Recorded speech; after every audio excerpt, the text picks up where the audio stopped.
15 इसके अंदर ब्रिजेस बनाए गए थे, एट ए टाइम 15 जहाज़ों को ये जेट ब्रिज जो होता है उसको इंटरटेन कर सकता था।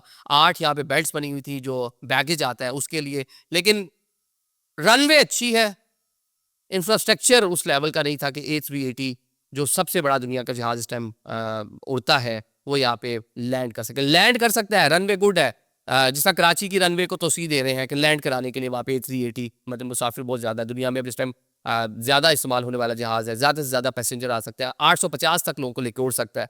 तो इस्लामाबाद एयरपोर्ट पे ये जनाब लैंड कर सकता है, टेक ऑफ कर सकता है, लेकिन हमें उसको हैंडलिंग की, जो ग्राउंड हैंडलिंग है उसके लिए हमारे पास चीज़ें नहीं है। मल्टी स्टोरी हमारे पास जो जेट ब्रिज है वो नहीं है ताकि हम उसको इंटरटेन कर सकें। इतने बड़ा हमारे पास ऐसी जगह नहीं है जो हम 2 जहाज़ों के दरमियान रखते हैं। तो जिस भी मनसूबा साज ने इसको 2018 में बनाया था, क्या सोच के बनाया होगा कि 5-7 साल में ही ये देखें कि यहाँ पे चीज़ें हमें कमियाँ दिखाई देनी शुरू हो गई हैं। चले, ये भी जब मैं इसको रिसर्च कर रहा था तो पाकिस्तान के इस टाइम कोई एयरपोर्ट भी ऐसा नहीं है जिसने अभी तक A380 को हैंडल किया हो।